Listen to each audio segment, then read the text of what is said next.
Everyone, Cam Roberts here. I'm joined with my good mate and business partner in Business Reinvented, Steve Plummer. Hey Cam, hey everyone, how you going? Good. Hey everyone, look, welcome to the weekly business broadcast with myself and Steve. And today's show is brought to you by the Business Invented Accelerator, which is the place to get advice, new ideas to help overcome copy, funnel, course creation, and launch challenges you face. So if you want those details to the accelerator, please check out the comments section inside this video. And also on today's show, we're looking at the 6 brain hacks for writing kickin' sales copy. Thanks to Steve Plummer. So Steve, we're looking forward to it. It's a bit scary, Cam. It's where you sort of get into my head and all the dark, weird things going on inside there. Yep. But look, it will be pen and paper in hand. I will be revealing some things that I don't normally reveal about that whole process of sales copy. It's the physical writing of things, you know, the typing up, but it's also more so the mindset, what's on in your head before you put fingers to keyboard kind of thing. So yeah, could go anywhere. It could be a little bit scary. So yeah, excellent. And before we get started, we've actually got a very special gift today. So we've got the 13 of the most potent copy tips of 2020 to get your marketing really moving. And if they want those tips, Steve, all they need to do is type the number 13 in the comments below where they're watching this live stream or recording, and we'll get that to them. Yeah, fantastic. So just the number 13 in the comments below, and yeah, we'll shoot that out through to you. Excellent. All right, Steve, let's rock and roll. So let's talk about the kickin' sales copy. All right, so the brain hacks, what's going on in my head when I approach any sales copy? It's basically these 6 things, Cam. And the first thing is that idea that we are always selling even when we're not asking for money, right? That's right. Really important. Yeah. And coupled with that is the other thing that this was seared into my brain really early in my copywriting career. And if this is the only time they get to see and insert whatever you're writing, your email, you know, your SMS, your letter, your web page, whatever it might, you know, your Facebook ad, your LinkedIn post. If this is the only time these people get to see it, have I told them everything I need for them to say yes? And that yes is the next step. Now, if the next step is giving you money, okay. If the next step is just clicking a button, if the next step is registering for something, whatever the media is and whatever the action is or the sale is, have I, in that one communication, have I given them and told them everything they need to say yes? And that's when you do that from above, Cam, it kind of changes everything in terms of your mind and what's going on, you know, as you're crafting your message. So, yeah, 1, we're always selling, but 2, have I told them everything? And there's one thing, there's one interaction that is enough for them to say yes to me. Yeah, that's really good. That's good. And do you find, Steve, when people are thinking about that process, do you think they get too far ahead of themselves when they're writing that copy, right? And you're saying, like, you know, make sure you cover everything. Do they get too far and, you know, they don't get that message across? Yeah, it can be.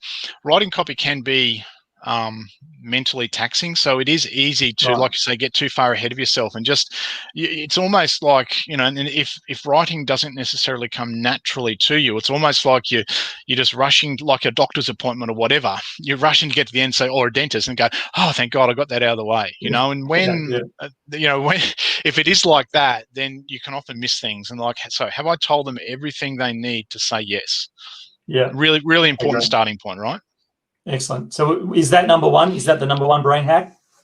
No, that was number 1. Yep. And so number 2, Cam, number 2 is, you know, I know it sounds cliche, it's nothing particularly new, but you've got to really know who you're talking to, right? And part of knowing who you're talking to is knowing what their motivation is. And then in your copy, your headline in particular on your website, for example, you know, that's got to talk to their motivation. And when you talk to their motivation, what is the thing that they want? You know, you can't lead with you. It's got to be speaking to their motivation, and you can only do that when you really know, you know, your client. And you know this yourself, Cam. You know, you spend a lot of time in preparation before you actually press go on something, or press publish on something, or press send on something, right? And so you've got to deeply go into your market and who they are and what their fears and their frustrations and their wants are. So what motivates them, and then really hone in on what that is. And I'll just give you this is an example I always use. If in a website, for instance, if someone is is out there Googling, because everyone researches, right? Everyone's got what, 5, 10, 15, 20 tabs open at once, right? When we're looking to buy something, because we're looking for the best deal and the best fit and all those sorts of things. And so in that context of all those tabs open at once, if your headline speaks to their motivation better than your competitors do, then you're one step ahead of your competitor. It doesn't mean the sale is guaranteed, but you're one step ahead of them, right? So it's really important that, that's just one example. It's really important that you do speak, and you speak to the motivation of your buyer. Excellent. That's very good. And so what's number 3? What's the third brain hack for writing sales copy? Number 3, Cam, is to keep them reading, right? And so how you do that is you leverage the principle of incomplete information. And so, Cam, if you keep listening, I'm going to give you 5 tips on how to really tease and build curiosity. So let's go on. So there's an example, right, of incomplete information, right? I gave you something that was of interest to you within the context of what we were talking about, but then I left the answer incomplete. And you can do that in your headlines to great effect. You can do it in your body copy to great effect. The more you do that, the more you keep people reading, and that's the key thing. One of the key things that copy doesn't convert. It does. People don't read all the way to the end. So you do need to put some thought into and leverage that. It's a really powerful tool, right? That incomplete information. So Cam, keep listening. I'll give you 5 ways to really tease your market. Let's go on to number 4, Cam. It's almost like an open loop, isn't it? So it's an open loop. They've got to come back to complete the loop. Yeah, that's right. They've got to keep reading to find out what that damn thing was that you spoke about. And there's probably just one other thing, and thanks for bringing that technical term up. You've got to just make sure you close that loop, right? You complete the information, at some point in your sales message. That's really good. And it's really important early in your sales message to do that as well, right? Because that's the hook, the thing that keeps them reading to find out what they really want to know. And that, again, speaks to the motivation, what I was talking about in point number 2, right? You've got to know what motivates them. And that teasing, that taking some information away keeps them reading based on their motivation. Excellent. Very good. Okay, so let's dive into number 4. What's number 4?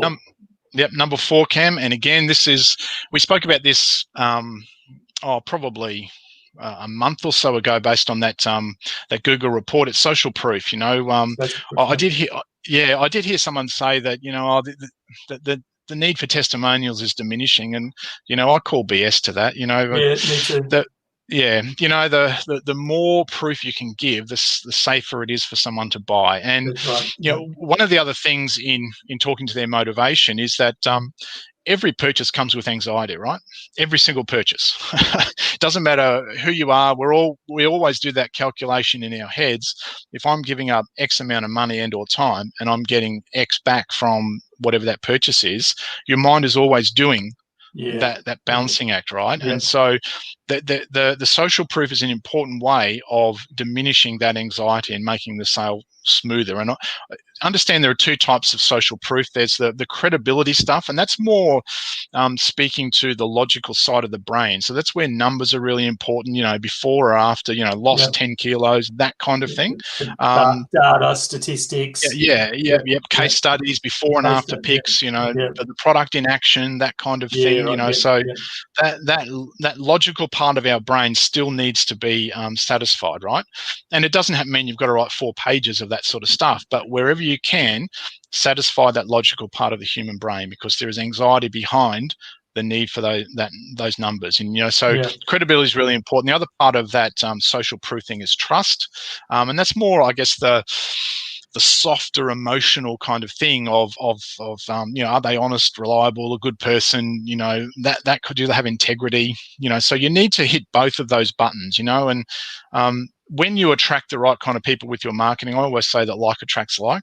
So people want to hang out with people who are good and like they have integrity. Like And I'd probably add to that, Steve, and say that trust is probably the new currency of the economy. Like now more than ever, more than ever, you need to be able to build trust with your customers, potential customers, more than ever, because people are distrusting the government. They're distrusting organizations, right? They're distrusting social media, okay? With reason, right? With With good reason. With a good reason. Yeah, with good reason. So, I think it's super important to have those trust factors in there. I don't think you can build enough trust in your marketing. The interesting part about that, Cam, is that you also don't know what part of that social proof trust equation is going to trigger the buying decision in someone, right? It might just be a single phrase or something where something where one person goes, oh, that's just like me. Yes. So like you say, the more the merrier.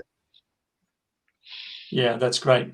Okay, so let's move on to number 5. What's number 5 in kicking sales? Number 5 is new. How new is it? The novelty is really important, and the great copywriter Paris Lampropoulos, he says, take people to the circus and show them something new, right? And so we all want new, right? One of the reasons why is because novelty releases dopamine in the brain, and dopamine, as you know, is the happy chemical.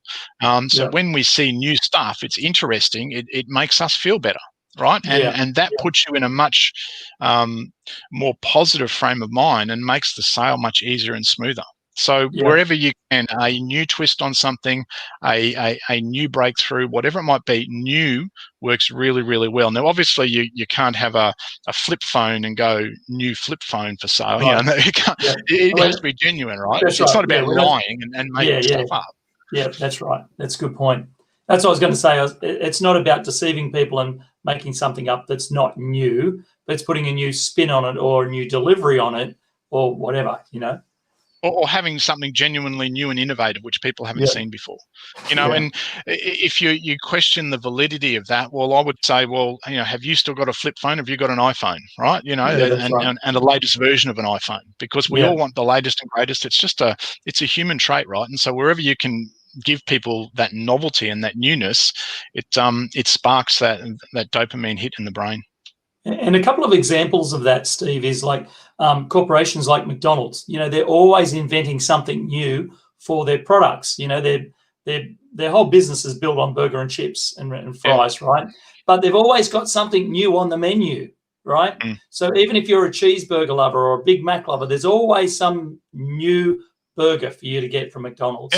And and even coffee shops, they have new flavors come out, in the way that that people gets people in, Great example, Cam. Yeah, I mean, why do they do that? Because they understand this, right? They understand this principle. Yeah, absolutely. All right, so I think we're up to, is it number 5 or 6? 6, lucky number last, 6? Cam. So number 6 is make it a big transformation. It's got to be a big result, right? And the example that I'll give there is that two leads or big ideas here, lose half a kilo in 5 weeks, or lose 10 kilos in 5 weeks. Now, what's more enticing, Cam, right? We all want the big result, right? The other thing with the big result is, really there's just behind the surface, there is a huge sloth within every human being. We want something for nothing. We want the instant gratification, right? It's a fast-paced world, and we want the big thing. If you don't believe me, look at how many people who can't afford it actually buy a lotto ticket every week. We want that. We want that big transformation. We want it instantly. So that's another big one. If you can give people, based on, again, back to their motivation, a big transformation that is going to make a big difference in their lives, then you've got a much better chance of making the sale. That's great. That's really good. All right, Steve, well, we're almost out of time, but before we go, I just want to encourage people to get Steve's 13 most potent copy tips of 2020. If you want to get that, just type the number 13 below. So, Steve, thank you very much for that great insight into writing copy. And if you want to reach out to myself and Steve, just drop us a comment below and we'll be in touch. Pleasure, Cam. Thanks, everyone, and we'll see you next week. Cheers. Thank you.